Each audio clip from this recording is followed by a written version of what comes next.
Sejam todos bem-vindos ao 10º e muito especial episódio do podcast Conflito e Consenso, um podcast voltado para alunos e profissionais do direito, mas também para a comunidade em geral.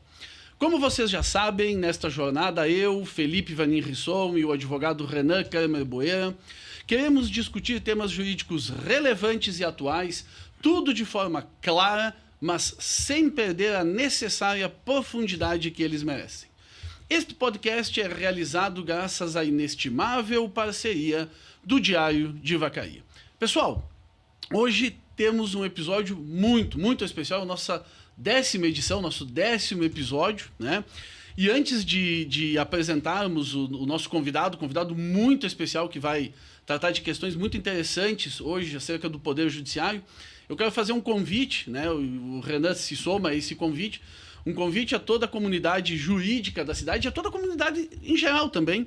No dia 14 de maio, Renan, no dia 14 de maio, nós vamos desenvolver uma atividade na Universidade de Caxias do Sul, no campus universitário de Vacaria, denominada de Juris Talk. É um evento para congregar, para integrar a comunidade jurídica vacariana, né? E então estarão lá presentes a doutora Annelise, juíza de direito, a doutora Bianca, promotora de justiça, o doutor Junielson, defensor público, o delegado De Favre, estará lá também o presidente da OAB seccional aqui de Vacaria, o doutor Matheus Cunha, todos painelistas para debatermos, conversarmos, trocarmos ideias sobre o mundo jurídico, sobre as relações jurídicas, sobre a história deles, as dificuldades deles nessa caminhada dentro das atividades jurídicas que cada um desenvolve. Dia 14 de maio. 14 de maio. Horário? Isso, a partir das 7h30, no campus universitário, 19h30, né? O painel começa lá pelas 20h15, né? 8h15 da noite. Mas antes disso, por que o painel começa um pouquinho mais tarde? Porque paralelo ao evento, né, paralelo ao painel com todas essas autoridades que estarão engrandecendo o evento, nós vamos apresentar trabalhos acadêmicos, né, serão apresentados trabalhos acadêmicos feitos pelos alunos, né, será feito o lançamento de um livro pela professora Aline Trindade Ramos, em parceria com uma das mestrandas. Os mestrandos do curso de Direito aqui da universidade também estarão apresentando seus grupos de estudos, né, para os demais acadêmicos da graduação. Então, pessoal, vai ser uma noite muito interessante, muito legal. Todos estão convidados, tanto da comunidade jurídica como da comunidade em geral. Quem quiser participar, quem quiser trocar ideia, quem quiser comparecer nessa noite, dia 14 de maio, todo mundo convidado, tá? Inclusive, né, o meu amigo Renan. E estaremos lá. Assim espero.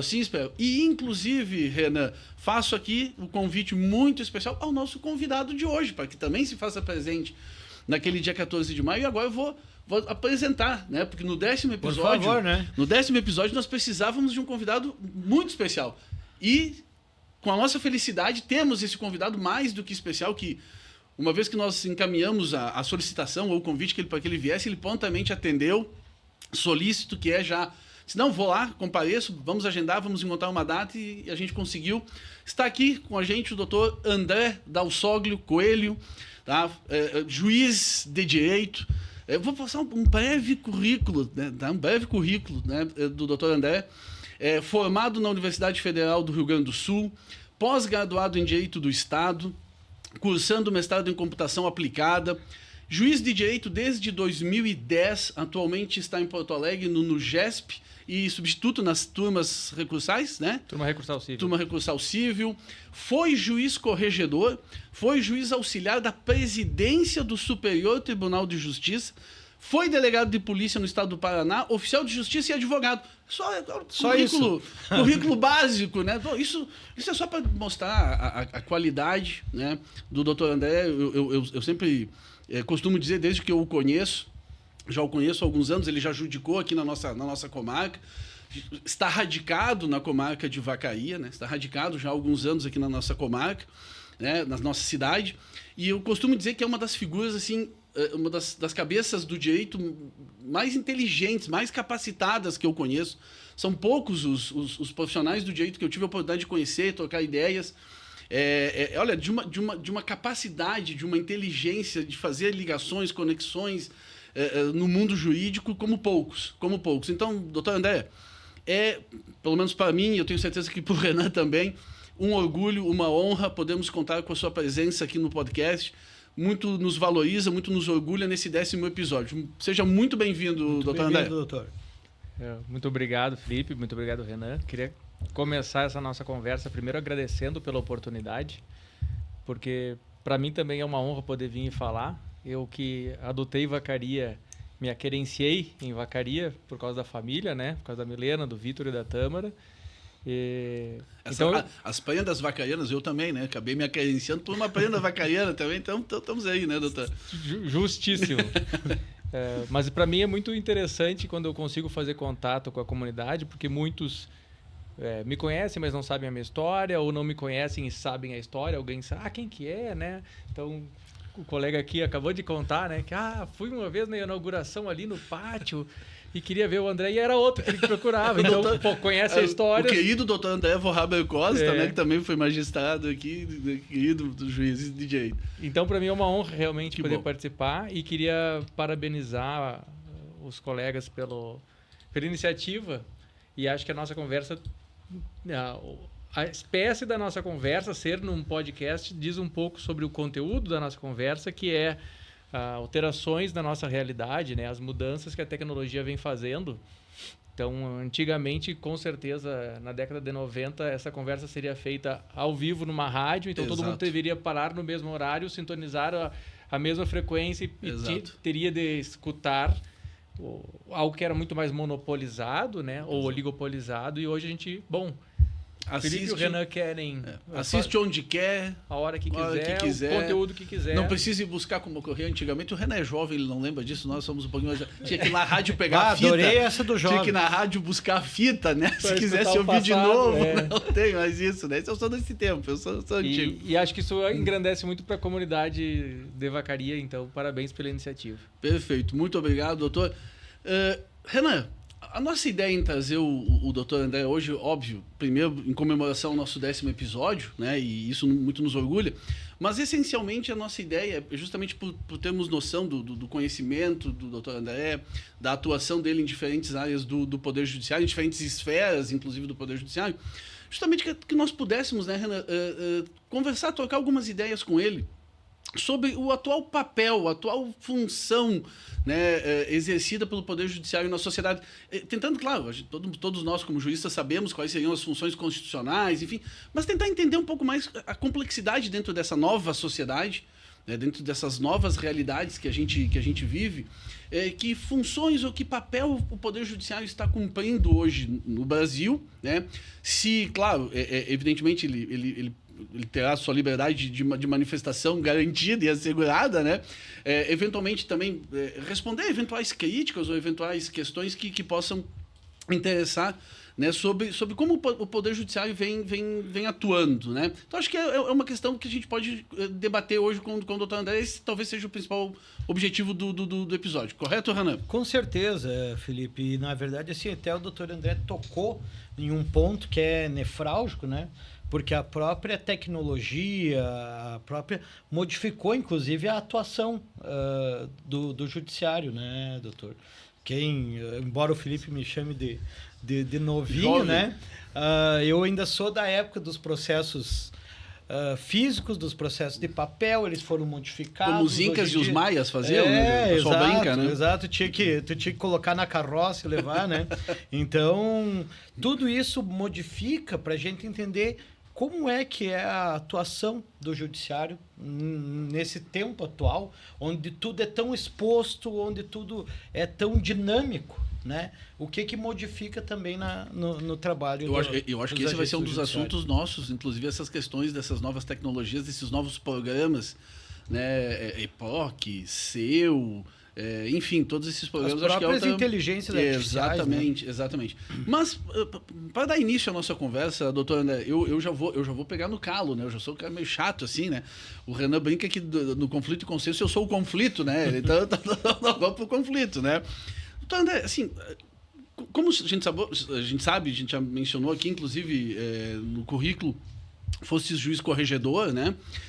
E há uma percepção, eu não sei se justa ou injusta, mas é uma realidade, há uma percepção na sociedade como um todo de que muitas vezes o judiciário, né, não corta na própria carne, né? O judiciário, digamos assim, muitas vezes, olha, sabe-se daqui a pouco de alguma atuação indevida ou incorreta de algum magistrado e que o judiciário se autoprotegeria, enfim.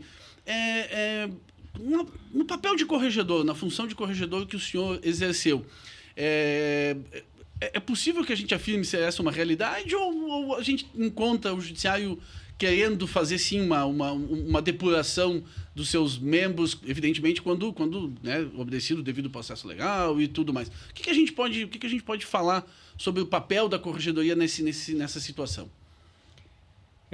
Acho que tem uma evolução nisso, Felipe. A gente sabe que a sociedade como um todo evolui bastante, né? E eu considero que o judiciário vem evoluindo nessa seara também. O que eu quero dizer com isso? Que a realidade da tecnologia ter alavancado a velocidade das informações faz com que os órgãos de controle do judiciário recebam as informações em tempo real e a gente pode agir mais. Em 1990, caso hipotético, alguém cometia uma irregularidade processual em São Vicente do Sul. Isso demorava meses para chegar na corregedoria. Chegava na corregedoria, o juiz corregedor diz, será que é? Mas esse juiz aqui, nunca ouvi falar. Vamos lá na comarca. Então ia, se deslocava, era obrigado. Assim, na melhor das hipóteses, tinha uma ligação, né? Ligava lá para o escrivão que ele conhecia, disse, como é que é o juiz e tal. E diz que sim. Como é que funciona hoje? O juiz desmarca uma audiência com pretexto fraudulento. Isso fica registrado no sistema. Não tem como em tempo real, se você quiser, você reclama para a corregedoria por um e-mail, isso chega na mão do juiz corregedor e ele passa a apurar. Então, assim, tanto a velocidade da informação que chega, quanto a qualidade do registro, hoje é possível eu verificar cada uma das versões das decisões que foram feitas. Então, se eu chego lá e digo, o Renan fez, eu nem percebi. Depois você entra na decisão e eu editei. Bom, você botou aqui, vou pagar 10 milhões de reais por fora do processo irregularmente. Quem colocou isso foi o Felipe. Quem colocou na decisão. Você não tem como dizer que não tinha visto. Então você vai limitando as possibilidades de defesa quando há uma irregularidade. Assim como você vai aumentando as possibilidades de defesa quando você realmente está certo. Então, nesse sentido, eu vejo que tem uma evolução, sim, no controle da atividade jurisdicional por parte dos magistrados. E aí, trago aí a minha experiência dos últimos 4 anos que passei na corregedoria. Nós aposentamos 2 magistrados e afastamos mais 6.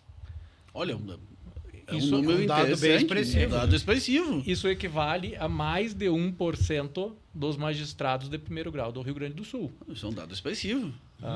E os casos? E as informações, às vezes, né, não se sabe, não se conhece, mas é um dado expressivo. Então, 1 por corrupção. 1 saiu na 0 hora recentemente, né? Problemas de conteúdo proibido por lei pelo ECA trafegando na internet. 1 porque fez vídeos com menores, inadequados. Todos esses casos estão no... Né? Não vou citar o nome de ninguém. Os processos não são sigilosos, né? Então, isso talvez seja uma informação. O processo disciplinar de magistrado não é sigiloso. Se você for ao tribunal e pedir acesso, o relator vai analisar, pode te dar vista, mas não existe sigilo legal. Afastamos 1 por irregularidades na conduta moral, porque ele teve condutas de abuso moral com servidores. Então, é uma coisa que antigamente você chegava no fórum, ninguém pensava que um juiz ia ser afastado porque foi grosseiro com o servidor. Nós temos um juiz que foi afastado da jurisdição e está respondendo sob pena de perda do cargo porque cometeu abusos morais. Não é qualquer coisa. O cara chegou e não deu bom dia, vou afastar esse juiz. Lógico que não, são casos graves. Se fosse assim... Afinal de contas, o cara aprovado em concurso para exercer o poder político do Estado, né? Claro. Você tem que ter uma razão muito forte para dizer essa pessoa não, senão eu posso escolher os que eu quero, né? Evidente, Bom, Felipe é meu amigo, pode continuar aqui mesmo que ele seja grosseiro. O Renan não é meu amigo. E não é isso que, evidentemente, que se deseja. Uma magistrada foi afastada e já julgada com a perda do cargo porque produziu em lote decisões absurdas. Então, mais ou menos, é como se ela pegasse todos os processos conclusos, tinha 2.000 processos conclusos, ela deu um despacho da cabeça, completamente desconexo da realidade, e assinou os 2.000. Limpei minha conclusão. Bom, aí ficou... E claro, não é, fez isso uma vez, despachou o processo errado, eu vou tirar essa juíza da carreira. Não, existia todo um contexto, tinha problemas de trabalho, já tinha sido orientada, eu já tinha ido inspecionar. Bom, e daí a solução, para você chegar e dizer, olha, você vai ter que trabalhar mais. Ela disse, não, então eu vou dar um jeito aqui, dar uma fraudezinha processual. Registrado no sistema, pegamos. Uma outra juíza foi aí então punida, não com a perda do cargo, mas também não vejo que sempre que um juiz erre, tenha que perder o cargo. Perfeito, perfeito. E há as diferentes sanções, as diferentes pode ser divertido, censurado, tem diferentes graduações níveis de erro, né? Mas teve uma juíza que foi punida com advertência, porque deu decisões padrão em plantão sem ler o processo, porque a decisão pode ser padrão. Eu uso decisões padrões, tá? No meu plantão. Mas eu tenho que ler o processo para saber qual é a correta. Claro. Eu não posso colar a decisão e nem olhar o que estava lá dentro, Sim, né? claro. Tem que saber o que está acontecendo, né? Não é o caso de plantão em 10 processos e alguns são casos de plantão, bom. E você não leu, bom, tá irregular. Então, assim, a gente vê que existe um controle muito grande hoje. Muito mais rígido. Talvez alguns casos não. Por quê? Quando você pratica uma irregularidade, o doutor Renan aqui, nosso criminalista, vai saber, quem pratica um crime não vai pra rua e diz, eu acabei de despachar 2.000 processos sem olhar. Não, tu faz aquilo. Tu vai tentar fazer aquilo no máximo de sigilo. E cria todo um contexto para justificar e esconde o máximo possível. Claro. Mas eu considero, e aí agora eu vou aproveitar para botar o dedo nos advogados, que a gente atua mais do que a OAB. Renan, olha ali. Porque existem dezenas de casos de problemas que nós sabemos e eu já acompanhei diversos em que os advogados não foram punidos. E na verdade... Eu já oficiei, em processo meu... Bom, isso aqui não é uma irregularidade, a pessoa não leu um processo. Pô, a pessoa roubou dinheiro. Não, e na verdade a gente tem que considerar o seguinte, né? Porque quando a gente está lidando com o poder judiciário, há sempre aquela áurea, né? Olha... Estou lidando com uma autoridade do Estado, né? É um representante, na verdade, de um dos poderes constituídos. Né? Então, evidentemente que há sempre essa ideia de uma maior dificuldade para daqui a pouco você sancionar ou punir administrativamente alguém que passou por todas as etapas do concurso. E essa informação trazida, de fato, é impactante na quantidade e somada à questão... Né, seja da OAB, seja da Corregedoria do Ministério Público, de outras entidades, que a gente também sabe que atua, né? A gente sabe que o MP também, seguidamente, acaba tendo situações aí com alguns promotores, enfim, que são também desligados e tal. De fato, o que a gente acaba encontrando é que toda entidade acaba tendo um pouco aquele espírito de corpo, né? De proteção, de resguardo, mas é bom e acho importante que a comunidade saiba que está havendo um processo de depuração.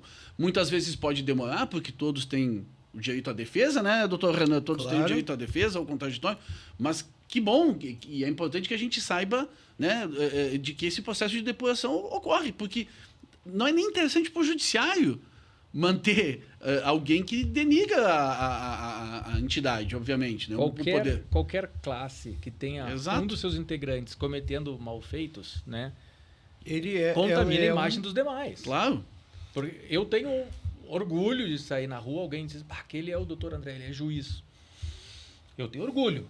Agora, o fulano de tal, juiz, assediou fulaninha, né? Assediou sexualmente. Aí, 1% da população os juízes assediam sexualmente. Não, né? E faz aquela associação claro, que é completamente errada. Claro. 99% dos juízes trabalham muito e trabalham corretamente, e tratam bem todos os E aquele servidores, 1% acaba... estraga a imagem. É a máxima dos bons pagam pelos maus, né, doutor? Por isso que a depuração, por isso que a depuração é importante, inclusive na OAB, né? Inclusive na qualquer instituição. A OAB tem uma questão, até foi bom o senhor falar, porque assim, eu também não estou aqui para defender a OAB nem nada, mas o que eu menciono é assim, essa própria facilidade de fiscalização que o senhor mencionou. Eu preciso fazer só um porém aqui para a gente não polemizar desnecessariamente. Claro. Eu não sou juiz em Vacaria há 14 anos. Então, quando eu comento alguma coisa, eu já oficiei, não tem nada a ver com a comunidade jurídica de Vacaria. Ótimo, Então, ótimo. doutor Matheus, presidente da OAB, saiba que eu não estou criticando a OAB, Sim, senão nem Vacaria. Nós vamos ter um problema, claro, perfeito. Não, mas eu acho que é interessante esclarecer para não ficar mal entendido. Eu menciono até num conjunto como Não, nós estamos falando das instituições como um todo, né?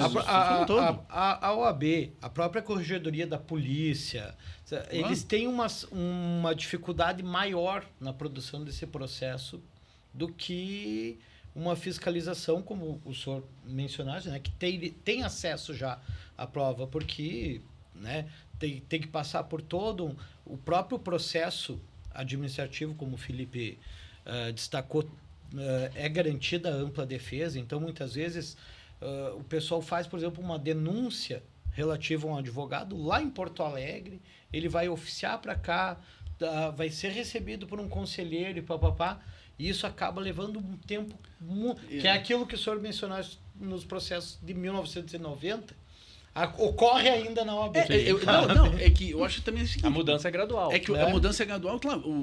Hoje, com as tecnologias, obviamente, digamos assim, acelerou talvez o processo de verificação, de constatação de uma eventual irregularidade, mas a gente não pode esquecer que o processo, assim se denomina, é processo porque ele precisa respeitar as suas etapas, né? Suas diferentes etapas. É assim que é constituído o processo, né? Então, evidentemente que a constatação pode ter se agilizado, digamos assim, né? A corregedoria daqui a pouco não precisa, o corregedor não precisa talvez não, seguramente ele não precisa mais nem ir na comarca, ele já consegue verificar uma eventual irregularidade pelo sistema e facilmente constatável, muito bem.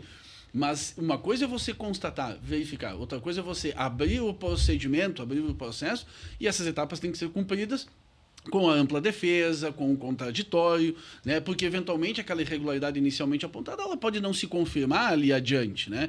Então, o que muitas vezes me parece, né? Mas eu denunciei há 2 anos atrás e não aconteceu nada.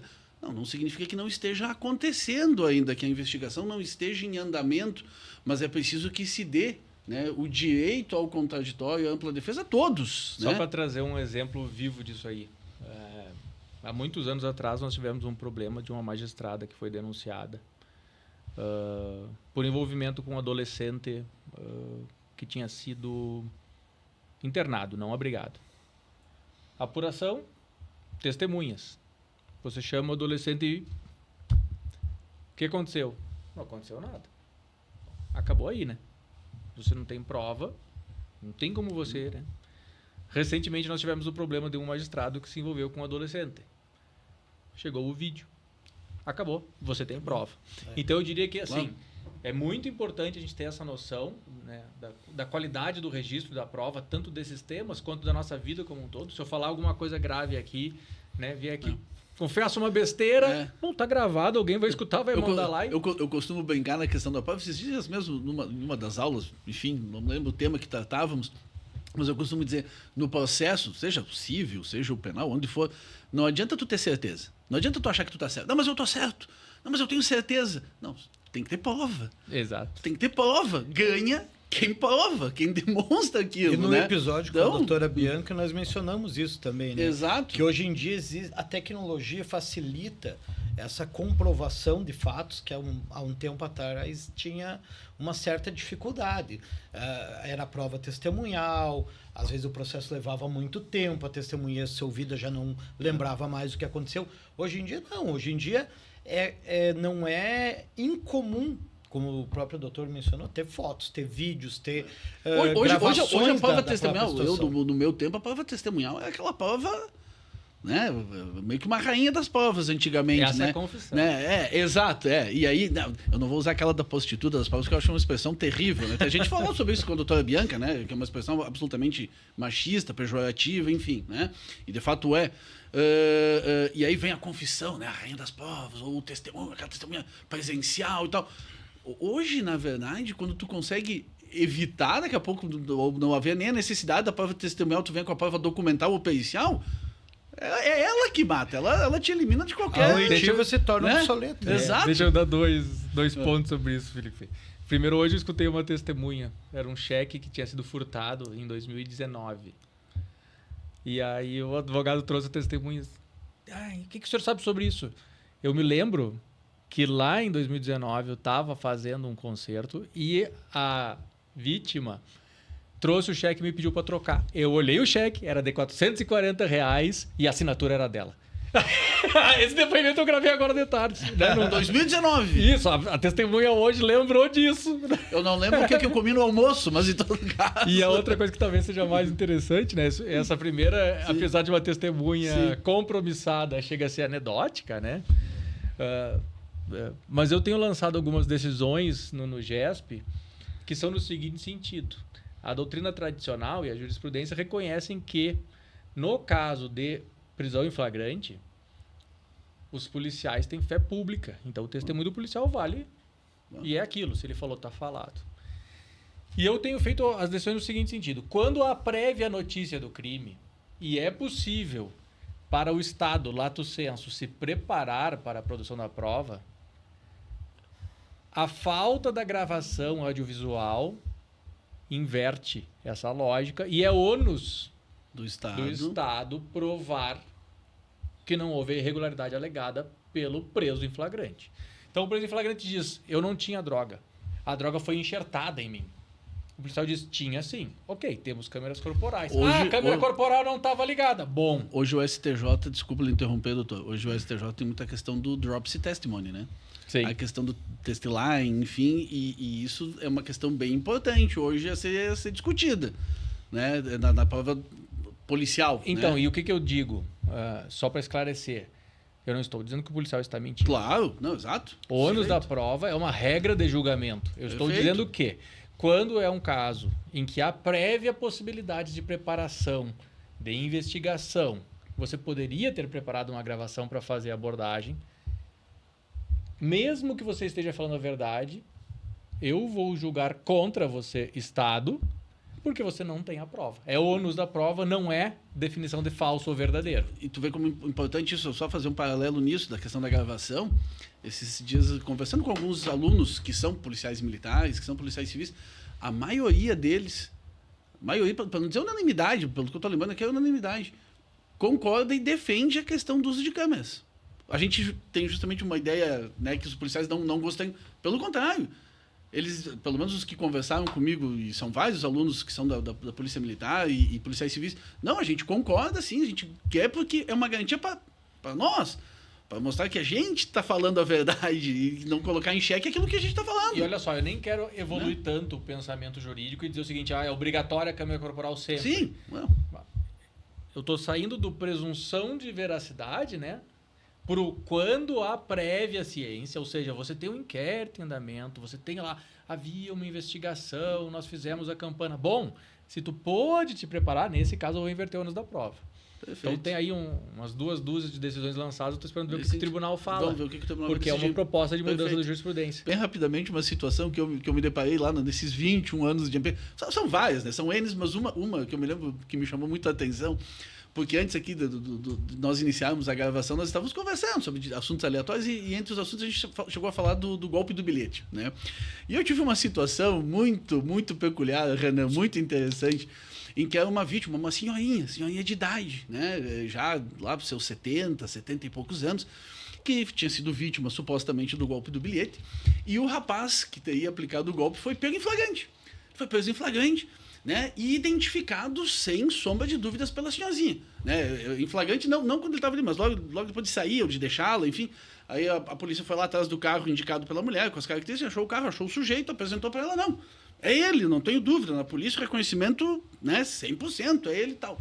Chegou na audiência, né? Eu achei muito engraçado na audiência, aí estava o réu ali na audiência, então no vídeo, na gravação, aparecia o réu, e começou a senhorzinha, a vítima, a falar, então ela narrou todo o fato, tudo muito bem, até que chegou a pergunta crucial, né? Tá, mas então esse sujeito que lhe enganou e tal, esse sujeito que está aqui ao seu lado, que é o réu, ela olhou para ele assim, mas este é o réu? Ela olhou, sim, ele... Não, o réu que me enganou, o sujeito que me enganou, ele era bonito, com essas palavras, charmoso, cheiroso, tinha o cabelinho assim, ela levantando. E era engraçado, porque aí eu olhava o réu e o réu começou a se estourar de rir. o réu não parava de gargalhar porque percebeu que ela não estava identificando. E ela falava, ele tinha os dentes perfeitinhos, ela falando, e o réu mais feio, né, do que eu, né? Enfim, o sujeito. Então, a situação foi muito engraçada, né? Porque na polícia ela tinha identificado perfeitamente ele. E em juízo, a situação é completamente, né? Foi uma situação completamente distinta, mas até um pouco cômica, pela narrativa que ela fez, né, pela descrição que ela fez do sujeito, comparando com o réu, né, chamando o réu de tudo que era, enfim, feio, que esse sujeito não foi que me enganou, era bonito, era charmoso, era cheiroso, enfim. Então a gente vê como às vezes a questão da prova testemunhal realmente ela nos remete a algumas questões assim realmente interessantes, né? Enfim, doutor André, uma outra questão, já que o senhor mencionou a sua atuação, já atuou, né, como juiz auxiliar na presidência do STJ, está voltando agora ao STJ, enfim, né, voltará para fazer uma atuação nesta Corte Superior. Um pouco assim, o que a gente pode dar assim como um panorama das Cortes Superiores para a nossa audiência, né? Da atuação tanto do STJ, do STF, um pouco trazer um pouco para nós assim de um panorama, né? Porque evidentemente a gente fica muito em cima das críticas aos ministros ou a gente não tem muito uma realidade, a gente pensa assim, olha, é o ministro que julga tudo sozinho, é o ministro lá que vai dar todas as decisões. Eu acho que, né, seria bom, interessante para a gente dar para a nossa audiência essa ideia de que, na verdade, o ministro, ele dá o ponto de vista dele, me parece, né? Mas ele tem os juízes auxiliares, os seus assessores, que vão seguir essa linha. Então, não é só uma decisão, né, só do magistrado, do ministro em si. E fora isso, né, um pouco dessa realidade do que são as cortes superiores, já que o senhor tem essa experiência de vivenciar lá. Certo. É um assunto espinhoso, né? Não, mas exato. Vamos lá. Eu falei que eu sou um conflito aqui, né? E eu falei que não ia deixar de falar de nada, então vamos lá. Eu acho que assim, a gente precisa deixar muito claro o que talvez para a comunidade jurídica seja um pouco claro, mas não tanto, que o Supremo Tribunal Federal é um órgão político. Quando a gente diz lá o presidente manda um projeto de lei e o Congresso aprova o projeto de lei, isso é vontade, isso é política. O Supremo é um órgão que faz política analisando a Constituição.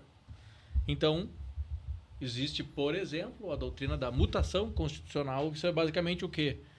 Isso é a vontade política mudou e por isso eu vou interpretar a Constituição de forma diferente. Perfeito. Né? Talvez a criminalização por decisão do Supremo Tribunal Federal da homofobia seja um bom exemplo.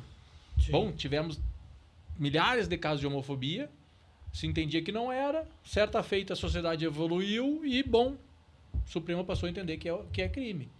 Então é um órgão que faz análise política da Constituição. Então é uma análise política mais reduzida. A partir daí eu tenho que saber que as decisões dos ministros envolvem questões políticas. Então eu posso gostar da decisão ou eu posso não gostar da decisão, assim como eu posso gostar, né, do Lula ou do Bolsonaro. Né? São antagonistas políticos plenos. Tem gente que gosta de um e concorda com tudo que ele diz, tem gente que gosta de outro e concorda com tudo que ele diz. Os ministros estão muito mais para o político do que para o jurídico. Então, se eu entendo isso, fica mais fácil eu entender que da cabeça para baixo o resto é jurídico. Então, quando você começa a falar dos tribunais superiores, até a base, até o juiz substituto mais moderno da carreira, a gente fala de uma prestação de serviço público. Justiça é uma prestação de serviço público que no Brasil envolve uma ampla gama de serviços, porque a gente tem problemas que o Estado não presta adequadamente alguns serviços. Exemplo, temos dezenas de milhares de ações de medicamentos e centenas de milhares de ações de cobrança de dívida pública, execução fiscal, que tramitam na Justiça. O Estado é o principal cliente do Poder Judiciário. É o principal cliente. Mas então o que eu quero dizer? A gente não faz só a resolução de conflitos, claro. A gente faz a administração pública no Judiciário. Porque a gente diz qual é o tratamento. Uma administração quase orçamentária, na verdade, em muitos casos, né? Sem dúvida. Nós tivemos, inclusive, um episódio falando sobre o Judiciário ter autorizado as aulas, né? Entre outras proibido, autorizado, que interferem nessa senda, né? Mas se eu consigo fazer essa separação de o que é serviço público e o que é serviço político ou decisão política, fica muito claro que, bom, aí eu tenho uma carga de processos que é gigante e a gente tenta racionalizar as decisões. Assim como em qualquer instituição humana, não só pública e privada, dentro nós vamos ter pessoas interessadas e querendo, pessoas que são pouco interessadas e só querem cumprir o horário, vai ter o cara que é corrupto e que consegue entrar... Como em todas as instituições. Como em todas. Tem é isso. No hospital, tem na obra, tem o cara da obra que pega um piso e leva para casa, tem o cara do... Tem nas empresas privadas. Isso. Tudo. A obra e o hospital, tô falando privados, claro, tá? Mas, enfim, isso tudo hipoteticamente, né? E o que me admirou muito quando eu tive a primeira vez em Brasília, eu organizei o setor de execuções originárias e expedição de precatórios do STJ. No ano que eu trabalhei lá, a gente expediu aproximadamente R$1 bilhão em precatórios. E eu trabalhava com 5 ministros diferentes. Eu fazia as decisões... Só para traduzir para a nossa audiência, os precatórios, né, os pagamentos... Né, isso, dívida pública. Das dívidas públicas. Estou presumindo que a maior parte da audiência é formada ou aluna de direito. Isso, tá? sim, por perfeito. isso que eu Não, eu só faço esclarecimento porque às vezes, como, né, para a comunidade entender o nosso... Mas a coisa mais relevante que foi para mim, que também tinha uma visão de que Brasília era muito lobby e menos jurídico, é de que de 1 bilhão de precatórios que eu expedi, né, ou que eu organizei a expedição, porque eu não sou autoridade expeditora, nenhuma decisão de nenhum processo voltou para mudar. Todas as que eu minutei, e eu era extremamente técnico, porque daí dinheiro da União e muito dinheiro, os ministros conferiam e assinavam. Nunca teve assim, passa esse precatório na frente, nenhum processo pediram preferência, nenhum processo pediram para mudar, nenhum processo pediram dizer, não, como é que tu não reconheceu que o cara tem direito ao triplo aqui? Nunca. Então, para mim, foi um choque de percepção. Porque Brasil tem a noção de que lá em Brasília tudo se resolve 100% só no lobby e meio que uma ilha da fantasia. E não estou dizendo que não existe. Claro, eu não sou ingênuo. Perfeito. Mas não é o dia a dia. Essa é a questão. Não é a realidade daquilo, não é o cotidiano. Não é aquela ideia que a gente tem. Talvez a gente tenha justamente aquela ideia do... Eu vi 1% e tu tá julgando os outros 99% por esse 1%. Muitas vezes a gente tem a ideia, sabe qual que é? Do filme Tropa de Elite. O cara chega pra pedir férias, e daí o sargento corrupto lá abre a garreta, quem quer rir tem que fazer rir. Tem que me fazer rir. Só vou te dar as férias se tu me der Não é isso. Né? Acontecem, tenho certeza, a gente vê na mídia, né? Mas não é assim, o cotidiano. É tudo na conversa, tudo na propina, tudo no dinheiro, tudo no lobby. Não. É bem sério. Só que é o seguinte, a gente tem 5 milhões de processos do Rio Grande do Sul para 800 juízes. Façam as contas. É inviável achar que a gente vai resolver isso. Aí outra coisa que eu queria chegar, e eu acho que o Renan, na verdade, já tinha tocado nesse assunto. A gente vai puxando os assuntos aqui, né? Vai puxando os temas. Porque como a gente falou em tecnologia, né? O senhor está fazendo mestrado em computação aplicada, a gente está falando em tecnologia, a gente está falando em acelerar os procedimentos, acelerar os processos. A realidade, né, do EPOC, a realidade dessa digitalização dos autos, o Renan talvez vá concordar comigo, e isso de fato gerou um volume, uma aceleração, né, nos procedimentos gigantesca, né? Eu estou falando agora da realidade da justiça estadual, né, em que o EPOC talvez tenha sido implementado na sua totalidade, acho que foi 2020, ali no período da pandemia, 2021, não estou bem recordado. Eu me lembro... 2019 foram os processos cíveis, eu me lembro, 2020. Eu acho que foi 2020, terminou 2021. de digitalizar em 2022. Então eu me lembro de 2020 que foi implementado aqui na comarca, né? 2020 foi a última distribuição, e aí começou a digitalização, porque o acervo físico processual era de 1,5 milhão de processos. E isso, assim, me parece, né, na realidade, ele impactou de forma assim, decisiva na atuação da prestação jurisdicional, como na atuação dos escritórios de advocacia, como na atuação do Ministério Público, enfim. Né? Como é que isso tem, né? Como é que isso está sendo lidado pelo Poder Judiciário ou visto pelo Poder Judiciário? Assim, claro, o senhor vai passar a sua visão, talvez não da instituição ou dos colegas, enfim, mas porque o que a gente vê é sempre justamente essa ideia. Olha, é pouco juiz para um volume gigantesco de processos. E de fato é. Como é que o judiciário pode, eventualmente, tentar lidar melhor com isso? Ou como é que o judiciário está vendo isso ou tentando encontrar soluções? Porque me parece, uma opinião minha, não é só uma questão de aumentar o número de juízes. Também pode passar por aí. Eu acho que também pode passar por aí. Mas não me parece que baste esta atuação. Tá. Né? Uma das minhas matérias, das minhas atribuições da Corregedoria era a gestão. Então, nessa atribuição, eu fiz a reorganização de uma boa parte do judiciário, criando o que a gente chama de multicom, que é um sistema de filas. Ah, ele foi o culpado, né? Sacanagem. Tô brincando. A quantidade de orçamento que a gente deixou de gastar com tarefas cartorárias e passou a gastar com tarefas decisórias é gigantesca. Perfeito. O que acontece? A gente tem um resíduo processual que foi criado em 148 anos. Então, no processo físico, a gente gastava 75%, 80% do orçamento pagando os servidores para que pegassem o papel, furassem o papel, encadernassem o papel, numerassem as páginas, digitassem 90-30 e fizessem conclusão e fosse para a mão do juiz. O juiz pegava e dizia, defiro a JG Citizen, devolvia. Ficava numa fila e...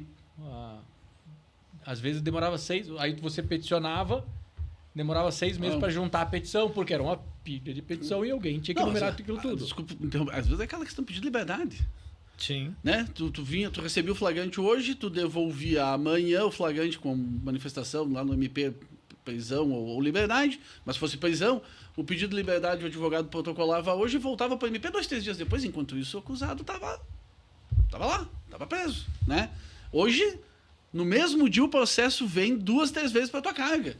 Né? Já vem a decisão, já vai o pedido, já volta. No mesmo dia, às vezes numa tarde, ele vem 2, 3 vezes. Então, o que acontece? Hoje, esse sistema anterior, que era o que era o possível, né?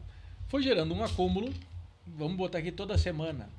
Então, se em Vacaria, cada vara civil recebia 300 processos por mês, conseguia julgar 150, nós estamos falando aí de 38 processos sobrando por semana. A gente fala aí de 30 anos, vezes 52 semanas, vezes 20 processos para facilitar a conta, a gente está falando aí de 50 mil processos atrasados. Hoje, o sistema atual julga mais do que recebe, mas ainda assim tem todos os 50 mil. Então eu recebo 300... e julgo 330, eu vou demorar uma década para botar o passivo em dia. A boa notícia é, nós temos uma velocidade de cruzeiro que é maior do que o ingresso atual. Ou seja, o corpo de magistrados e servidores que era insuficiente para trabalhar, fazia sobrar processo que atrasava, hoje é mais do que suficiente para carga mensal. Eu não consigo dar conta de todo o passivo de 4, 5 milhões rapidamente. Mas já é um bom sinal. Já vai melhorando. E daí são escolhas políticas. A gente tem aí 890 mil execuções fiscais no Estado. Vale a pena eu contratar 500 magistrados para resolverem essas execuções em 2 anos e depois eu ficar com 500 magistrados na folha de pagamento por mais 28, média de 30 anos de serviço? Ou vale a pena eu dizer para o Estado e para as prefeituras, vai demorar 10 anos para eu julgar isso aqui, mas daí os bilhões de reais do orçamento eu deixo de... né? Estou pensando isso aqui há 10, 20, 30 anos. É assim que a gente tem que pensar instituições de Estado, né? Não é um governo, é Estado. Sim. E aproveita, hoje eu estou querendo um conflito com o doutor André, nós vamos sair daqui conflito depois. Nada, até agora só concordamos. Não, mas assim, ó, até para a gente não se alongar demais e já vamos, digamos assim, entrando na nossa reta final, porque... Eu busco o filho na escola daqui a pouco. Buscamos, né? Buscamos, são colegas, né? São colegas. Enfim, mas uma coisa que me chama a atenção já dentro, inclusive dessa questão orçamentária, inclusive que a gente mencionou, né? Porque a gente vai lembrar aqui, não vamos fazer grandes digressões, evidentemente, né, Montesquieu, tripartição dos poderes, checks and balances, né, freios e contrapesos, né, o legislativo é que legisla, o judiciário julga, o executivo é que executa e tal. Óbvio que a gente não pode querer a realidade do que era o sistema limpo de Montesquieu, porque as realidades mudaram, a sociedade é muito mais complexa, a sociedade pós-industrial, a sociedade pós-comunicacional, pós-década de 50 é outro mundo. Hoje a gente vive como diria Bauman, na modernidade líquida, né? Enfim, usem os termos que a gente quiser, enfim, né? Mas, assim, o que a gente vê muito hoje, eu gostaria de ouvi-lo, talvez, né? Evidentemente, eu sei que talvez possa ter alguma limitação até de ordem crítica, mas, né, fica bem à vontade. O que a gente vê hoje é uma intervenção, em muitos casos, pesada do judiciário, inclusive no orçamento, né? Tem orçamento de saúde, orçamento da educação que muitas vezes está amarrado a decisões judiciais. Então, o judiciário interferindo diretamente no orçamento do Estado, né? O que a gente vê também, especialmente nos tribunais superiores, né? E aí mais ao STF, me parece, em alguns casos, algumas intervenções indevidas, né? No âmbito, por exemplo, do processo legislativo, né? Eu não estou entrando no mérito Bolsonaro, Lula, por favor. Entendi. Cada um tem a sua concordância, né? Mas, por exemplo, né, a gente vê, até citando a questão da homofobia, né? Da criminalização da homofobia, que eu acho perfeitamente, foi correto o que a STF diz, mas tu tem a crítica, por exemplo, olha, diz respeito ao princípio da taxatividade, mas é um mandado de criminalização. Sim, é um mandado de criminalização da Constituição, mas desrespeita a reserva legal, desrespeita a taxatividade. Mas precisava, deixando bem claro, eu sou absolutamente a favor da criminalização, mas do ponto de vista técnico, tu pode fazer uma série de críticas, né? Assim como a gente pode fazer uma série de críticas à atuação, como se diz assim, a decisão judicial tu pode não concordar, mas tu tem que cumprir, tu tem que respeitar. Mas a gente pode criticar, né? E eu faço aqui uma crítica bastante ferrenha à atuação do STF, por exemplo, nas últimas questões relativas ali, inclusive ao presidente Bolsonaro, tá? De novo, não vem ao caso, eu não estou defendendo o Bolsonaro, por favor, e nem o Lula, nem Bolsonaro, nem Lula. Só que o que vale para um tem que valer para o outro, porque se eu disser que posso descumprir aqui, eu vou poder descumprir acolá, né? Se eu abro uma brecha aqui, eu vou poder abrir uma brecha acolá. Como é que o senhor entende essas críticas? Se elas são salutares ao judiciário, se elas são importantes, ou se o senhor entende que isso pode gerar uma sensação de enfraquecimento do Poder Judiciário, ou uma sensação de que o Poder Judiciário talvez não esteja assim atendendo ou de acordo com aquilo que a sociedade possa estar esperando dele. Só com uma ideia. Assim, sim, é posição pessoal, tá, Felipe? Exato. Eu sou amplamente favorável a toda e qualquer crítica a todo e qualquer servidor público de qualquer esfera de qualquer poder. Ainda que a crítica seja injusta, eu, pelo argumento, vou mostrar porque ela é injusta.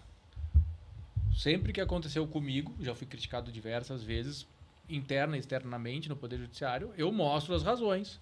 Às vezes a pessoa não concorda e daí vem o poder de Estado. Às vezes que eu expliquei por que estava fazendo determinada decisão, a pessoa não gostou e eu digo, mas a decisão é minha.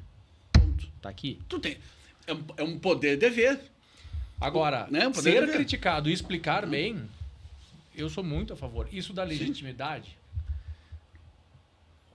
Não da é a crítica que tira a né? legitimidade, é a explicação que dá legitimidade. Claro. Não, como a gente pode discordar, eu posso não achar correto. Ou eu posso achar correto. Né? Achar correto a anulação da condenação do Lula, eu posso achar correto, eu posso não achar. Mas não dizer que não tem fundamentação, não. Elas têm a sua fundamentação, cada uma delas. O grande problema no Brasil hoje é o seguinte: quando a decisão agrada um dos times... Beleza, tu vai lá com a bandeirinha e parabéns. O pessoal comemora e os outros acham um absurdo. Claro. Exato. Trocou o lado que é agradado, bom. É só trocar o lado que tá comemorando. É que nem gol. Perfeito. Eu tô achando um absurdo que é censura porque eles não deixaram o filme da Brasil Paralelo. E o lado comemora como se fosse assim um grande feito para a nação. Sabendo do coloradismo dele, eu sei que no sábado ele acha que foi pênalti. Mas é mais ou menos isso. Mas eu sou colorado atualmente isso. Não praticante, né? Mas não é mais ou menos isso? É mais ou menos isso. É isso. É isso. É uma questão de se você anda num espaço perigoso, né? Porque você acha que quando algo que poderia ser até arbitrário é contra o outro, você valida isso. E quando não você... E tentando fazer uma meia-culpa minha aqui, porque eu fiz uma certa crítica, mas tentando fazer uma meia-culpa aqui, porque eu me lembro, pelo menos no meu período de universitário, enfim... A crítica que se fazia muito ao STF ou ao judiciário como um todo, não, que é um judiciário omisso, é um judiciário que não agia, que deveria agir, não agir, tá uma mandada de injunção, não faz nada. Não. Aí quando então resolve agir, não, mas então agora tá judicando demais, tá fazendo demais. Não, pera lá, gente. Eu acho que uma coisa que nós esquecemos é que o judiciário é um poder-dever. Ele é um poder, sim, mas ele tem o dever de prestar a jurisdição. Ele tem que dizer o direito. E aquela história que a gente já até conversou aqui, né, Renan? Eu prefiro um magistrado que decida contra mim, mas permita que eu possa usar os recursos, né, que a lei me permite, mas decida celeremente, né, me preste a jurisdição, do que aquele judiciário, né, ou aquele magistrado que daqui a pouco, mas esse caso está muito complicado, eu não sei o que fazer, vou deixar aqui na gavetinha para pensar, e ele fica pensando 2 anos lá. Então, assim, e eu acho que nisso, conhecendo o doutor André, desde o tempo que ele judicou aqui na nossa comarca, eu me lembro do doutor André já dava os despachos de recebimento da denúncia, isso eu me lembro de uma coisa que me marcou muito, talvez o senhor nem lembre, e nem sei se o senhor ainda tem esse método, mas eu me lembro que o doutor André tinha um método de receber a denúncia já no rito novo, né? Já no rito ordinário, sumário novo. Lá, já estou falando isso depois de 2008, evidentemente. Ele recebia a denúncia e já designava a audiência de instrução antes mesmo da resposta à acusação vir. Mas já deixava, claro, olha, vindo a resposta à acusação, eventual preliminar que possa ser reconhecida ou não, tudo bem, afastar. Mas já deixava programado, já tinha a programação do processo. Eu estou recebendo a denúncia, estou aguardando a citação do réu, estou aguardando a resposta à acusação. Mas ele já sabe que a audiência, se a resposta à acusação dele, né, não for superada, eventuais preliminares, outras questões, a audiência de instrução já está designada. Isso foi uma coisa que me marcou muito quando o senhor judicou aqui na vara criminal, porque, acelerava a coisa. Entendeu? Eu vou ter a prestação judicial, eu já sei quando é que vai ter audiência do processo e tal. Mas é um furto, o acusado está solto. Não interessa, eu já sei que ele vai ter audiência marcada para tal data. Né? Se ele for encontrado, se está tudo bonitinho. Então, assim, eu acho que isso é importante. Eu nem sei se o senhor adota ainda esse sistema ou não, enfim. Tá? Mas... É que na minha jurisdição atual eu não tenho instrução lá, né? Essa que eu fiz hoje é uma substituição. Sim. O NUGESP lá são só audiências de custódia, que dá uma média de 40, 50 por dia. E a turma recursal só tem as sessões de julgamento, claro. Né? Não, mas eu não sei se esse é o entendimento do senhor tendo, né, digamos assim, assumindo uma vara que pudesse, né? Mas, de fato, hoje não teria como fazê-lo. Mas eu achei isso sensacional, porque agilizava os processos. Então, a própria defesa já recebia, já tem uma audiência marcada, não, mas peraí, eu vou tentar matar esse juiz aqui, eu vou botar para eliminar aqui, de repente, tem alguma situação que eu já vou tentar matar o negócio aqui. Então, assim, mas a questão de, olha, a jurisdição tem que ser prestada, né? A gente tem que ter a decisão, né? Me parece isso é o mais relevante, o mais importante, e aí vai, na minha visão, um elogio à atuação do senhor aí, né? Agora a gente está tentando fazer um consenso agora, né? Primeiro mordeu, agora sopra. Tá, tranquilo. Mas acho que a gente conseguiu dar um bom panorama, né, Renan? Até pelo tempo aqui, senão a gente já vai fazer um podcast, o pessoal aí bem extenso. Acho que a gente conseguiu fazer um panorama legal, né? E eu acho que o doutor André deu algumas diretrizes, algumas linhas extremamente importantes e interessantes sobre a atuação do Poder Judiciário, deu alguns esclarecimentos, questões que a gente não sabia, não conhecia, uma nova visão, e acho que essa nova visão é importante que ela seja difundida, que ela chegue à nossa audiência, ao nosso público, né? Então, eu, da minha parte aqui, Renan, eu gostaria assim, de agradecer imensamente. Eu acho que foi um episódio assim, bacana, leve, apesar de eventualmente tentar tocar em assuntos um pouquinho mais pesados, né? Eu tentei botar algumas armadilhas pro doutor André, mas ele não cai, né? Não pego ele. Vai né? depender da repercussão. Exato. Se eu cair ou não. Exato. Agradecer assim, imensamente, doutor André, pela sua disponibilidade em estar aqui no nosso podcast, né? Com todos os compromissos que a gente sabe que o senhor tem, os compromissos profissionais, né? E lhe enviei mensagem e o senhor prontamente, não, sim, concordo, aceito, vamos tentar achar uma data.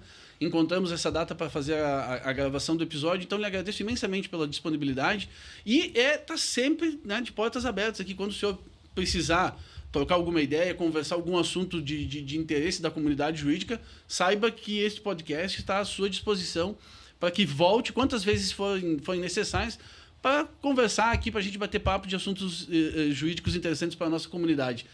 Isso, Renan?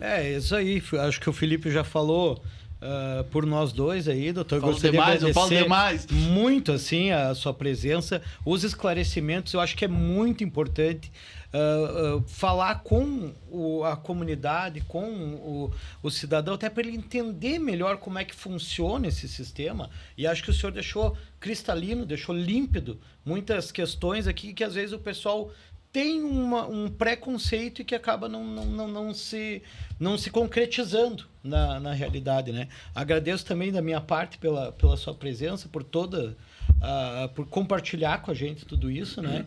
E vamos nessa, né? Senão vamos atrasar o homem. Isso aí. Sabe? Obrigado, doutor André. Eu agradeço de coração pela oportunidade. Eu estou à disposição sempre que vocês quiserem. Quem sabe aí fazemos um outro episódio outra vez. Perfeito. E sucesso lá no STJ, que tudo transcorra bem. Pessoal, muito obrigado pela presença, pela audiência de todos, né? E lembrem, dia 14 de maio, Juris Talk. Curtam, compartilhem aí o nosso vídeo. Forte abraço, pessoal. Tudo de bom. Abraço.